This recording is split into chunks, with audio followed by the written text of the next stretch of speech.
قارین بہت ہی ضروری ہے کہ آپ اس کے بارے میں جانیں۔ قرآن مجید میں بھی اس کا ذکر ہے، حدیث پاک میں بھی اس کا ذکر ہے۔ صحابہ کو رسول اللہ صلی اللہ علیہ وسلم نے ایک بار کہا کہ اللہ سبحانہ و تعالیٰ نے تمہارے ساتھ 2 اینجلز، ایک حدیث میں آتا ہے 2 فرشتے، ایک میں آتا ہے 4، دونوں روایتیں موجود ہیں۔ عبداللہ بن مسعود صلی اللہ علیہ وسلم بیان کرتے ہیں کہ رسول اللہ صلی اللہ علیہ وسلم نے فرمایا کہ تم میں سے کوئی بھی ایسا نہیں ہے مگر اس کے ساتھ جنوں میں سے ایک جن ہم نشین لگایا گیا ہے۔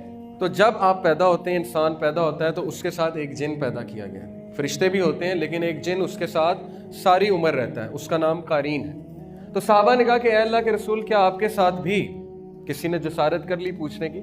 تو آپ صلی اللہ علیہ وسلم نے فرمایا کہ میرے ساتھ بھی ہے، لیکن اللہ نے اس پر میری مدد کی ہے تو وہ مسلمان ہو گیا اور مجھے صرف نیکی کا حکم دیتا ہے، کیونکہ وہ تو اللہ کے رسول تھے صلی اللہ علیہ وسلم، تو انہوں نے اس کو بھی قائل کر لیا تھا۔ لیکن بہرحال یہ جن آپ کے ساتھ آپ کی موت تک رہتا ہے، یہ آپ کی شکل بھی داڑ سکتا ہے، یہ آپ کی آواز بھی نکال سکتا ہے، یہ آپ کے جیسے حرکات و سکنات بھی کر سکتا ہے۔ یہ وہ جن ہے جو وسوسے ڈالتا ہے، جس سے پناہ مانگی الذی یوسوس فی صدور الناس من الجنۃ والناس، اور یہی وہ جن ہے جو آپ کو برائی کی طرف اکساتا ہے، آپ کو جو ہے وہ تنگ کرتا ہے اور مختلف طریقوں سے آپ کو نقصان پہنچانے کی کوشش کرتا ہے۔ جو آؤٹ سائڈ جن ہے نا، باہر کا جن، اس کے لیے آپ کے اندر آنا، آپ کو نقصان پہنچانا بہت ہی مشکل ہے۔ اللہ تعالیٰ نے آپ کو نیچرل پروٹیکشن دی ہوئی ہے، اللہ تعالیٰ نے آپ کو فرشتوں کی پروٹیکشن دی ہوئی ہے حفاظت کے لیے، فرشتے ہر وقت آپ کی حفاظت کر رہے ہوتے ہیں۔ تو جو باہر کا جن ہے اس کے لیے اندر آنا آلموسٹ امپاسبل ہوتا ہے۔ ابن تیمیہ اس کے بارے میں لکھتے ہیں، انہوں نے جو کتاب لکھی تھی جنات کے بارے میں، اس میں وہ کہتے ہیں کہ 2 حالت میں باہر کا جن اندر آنا اس کے لیے بڑا آسان ہو جاتا ہے، کیونکہ اس کے لیے دروازے کھل جاتے ہیں 2 حالت میں۔ ایک، جب انسان خوشی میں آپے سے باہر ہو جائے، پاگل ہو جائے، دیوانہ ہو جائے اور پاگلوں کی طرح حرکتیں کرنے لگے، جیسے گورے کرتے ہیں نا، شراب پی کے آپے سے باہر ہو جاتے ہیں، پاگل ہو جاتے ہیں جشن میں، تب اس کے لیے دروازہ کھل جاتا ہے۔ دوسرا، جب انسان شدید غم کی حالت میں ہوتا ہے، بہت زیادہ غم کی حالت میں، اور بہت زیادہ روتا ہے، غم کرتا ہے، ڈپریشن کی حالت میں جاتا ہے، تب بھی اس کے لیے دروازہ کھل جاتا ہے اور تب بھی باہر کا جن جو ہے وہ اندر داخل ہو سکتا ہے۔ اسی لیے دیکھیں، یہ جو کالے جادو والے ہوتے ہیں، یہ جب جن کو بھیجتے ہیں نا، پہلے تو یہ آپ کے قارین کے ساتھ ڈیل کرتے ہیں اور قارین کے تھرو ہی نقصان پہنچاتے ہیں، لیکن اگر باہر کا کوئی طاقتور جن ہے جس سے نقصان پہنچانا ہے تو وہ پہلے نا خواب دکھاتا ہے۔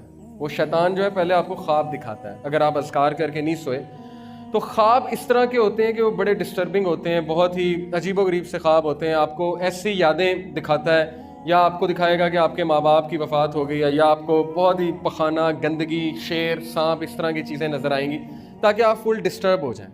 پھر جب وہ آپ خواب کسی کو بتاتے ہیں نا، گندا خواب، تو اس کو انرجی ملتی ہے، اس کو پاور ملتی ہے، اس کو طاقت ملتی ہے اس جن کو، کیونکہ وہ خوش ہوتا ہے کہ دیکھو میں نے اس کو نقصان پہنچایا، اب یہ دوسروں کو بتا رہا ہے، تو وہ تو پھولا نہیں سماتا۔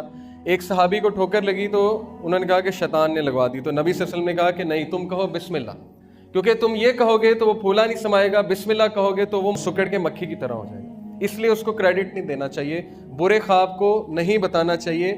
ہاں، اگر ضرورت ہے تو کسی نیک آدمی کو، کسی راکی کو، ایسے ایکسپرٹ کو بتائیں، لیکن ہر ایک کو بتاتے نہ پھریں، اس کو زائل کر دیں، اعوذ باللہ پڑھ کے 3 بار یہاں پہ اسپٹ کر کے تھوک کر اس کو زائل کر دیں۔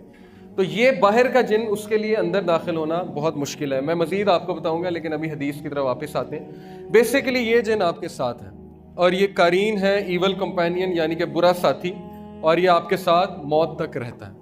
اب اس کی عمر بہت لمبی ہوتی ہے، جب آپ وفات پا جاتے ہیں تو ضروری نہیں کہ یہ بھی وفات پا جائے۔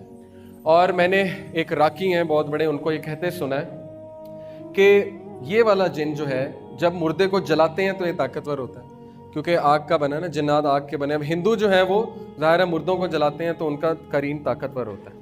اور مزید لکھا گیا اس کے بارے میں کہ اگر پھانسی دیں تو یہ بھی مر جاتا ہے۔ اب پتہ نہیں، واللہ عالم، حدیث نہیں ہے، لیکن اس طرح کی باتیں میں نے پڑھی ہیں کہ اگر کسی کو پھانسی دیں تو یہ جن بھی مر جاتا ہے اس کے ساتھ، یا گردن اڑا دیں کسی کی تو یہ جن بھی اس کے ساتھ مر جاتا ہے۔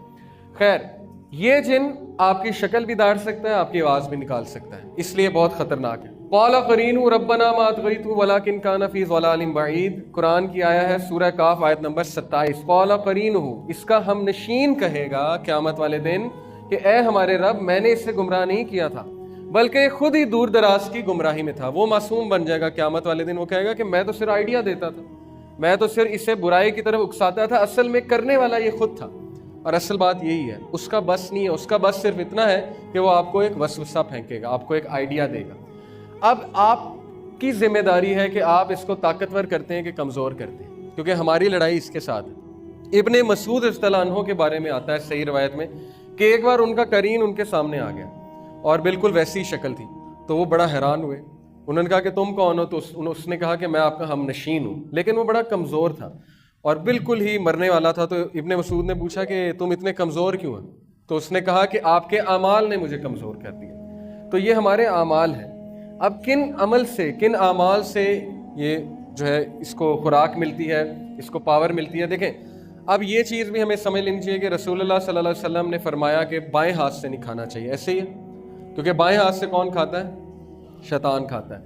اور پانی بیٹھ کے پینا چاہیے، اسی طرح غسل خانے جاتے ہوئے بائیں پیر پہلے، اور ہر اچھا کام کرتے ہوئے دائیں ہاتھ سے کرنا چاہیے، کپڑے پہنتے ہوئے پہلے دائیں طرف سے پہننا چاہیے، جوتی پہنتے ہوئے دائیں طرف سے۔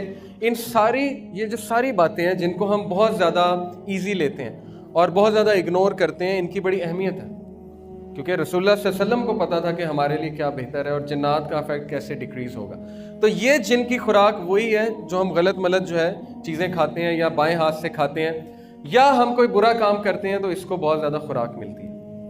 اور موسیقی اس کی بہت بڑی خوراک ہے، موسیقی سے یہ بہت زیادہ گرو کرتا ہے، اور ظاہر ہے اس طرح کی چیزیں جو نہیں دیکھنی چاہیے، غلط قسم کی، ان چیزوں پہ نظر پڑے گی تو ظاہر ہے وہ ساری اس کی خوراک ہے، گندگی اس کی خوراک ہے۔ تو جتنا ہم خوراک دیتے جائیں گے اتنا ہی ہم پہ حاوی ہوگا، اور جب ہی ہم پہ حاوی ہوگا تو پھر برائی کی طرف بھی اکسائے گا اور بہت زیادہ تنگ کرے گا۔ لیکن جتنے ہم اذکار کریں گے، وضو میں رہیں گے، اتنا اس کی خوراک جو ہے وہ کم ہوتی جائے گی اور یہ کمزور ہوتا جائے گا۔ یہ تو ہو گیا ثابت قرین کی موجودگی کہ وہ ہمارے ساتھ ہے۔